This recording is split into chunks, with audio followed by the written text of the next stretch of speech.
বন্ধুরা, social media জুড়ে এই মুহূর্তে যে ছবিটি আপনারা দেখতে পাচ্ছেন, রোমান রেইন্স মারা গেছেন গাড়ি অ্যাক্সিডেন্ট। এটি কি সত্যিই ঘটেছে? আজকের ভিডিওতে আমরা এই ভাইরাল হওয়া ভুয়ো খবর বা ফেক নিউজের আসল সত্যটা জানাবো। এই খবরটি সম্পূর্ণ মিথ্যা এবং ভিত্তিহীন। হ্যাঁ, ট্রাইবাল চিফ রোমান রেইন্স পূর্ণ সুস্থ এবং জীবিত আছেন। গত কয়েকদিন ধরে কিছু ইউটিউব চ্যানেল কেবল ভিউ এবং ক্লিক পাওয়ার জন্য রোমান রেইন্সের মৃত্যুর মতো সংবেদনশীল মিথ্যা খবর ছড়াচ্ছে, কিন্তু আমরা নিশ্চিত করে বলছি এই সব তথ্য 100% মিথ্যা। আসল তথ্য হলো রোমান রেইন্স ভালো আছেন। তিনি বর্তমানে WWE এর সাথে যুক্ত আছেন এবং তার পরবর্তী ম্যাচ বা উপস্থিতির জন্য প্রস্তুতি নিচ্ছেন।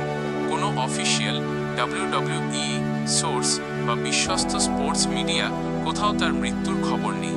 এটি কেবলই একটি ভাইরাল গুজব। সুতরাং যারা রোমান রেইন্সের ফ্যান, তাদের দুশ্চিন্তার কোনো কারণ নেই।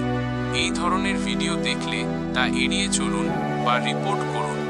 ভিউ বাড়ানোর জন্য আবেগকে ব্যবহার করে এমন মিথ্যা খবর ছড়ানো একেবারেই অনুচিত। সত্য সবসময় সামনে আসুক। ভিডিওটি ভালো লাগলে একটি লাইক দিন। এই গুরুত্বপূর্ণ তথ্যটি সবার সাথে শেয়ার করুন যাতে ভুল ধারণা না ছড়ায়। আর WWE এর সমস্ত সত্যি এবং সঠিক খবরের জন্য আমাদের চ্যানেলটি সাবস্ক্রাইব করতে ভুলবেন না। দেখা হবে পরের ভিডিওতে।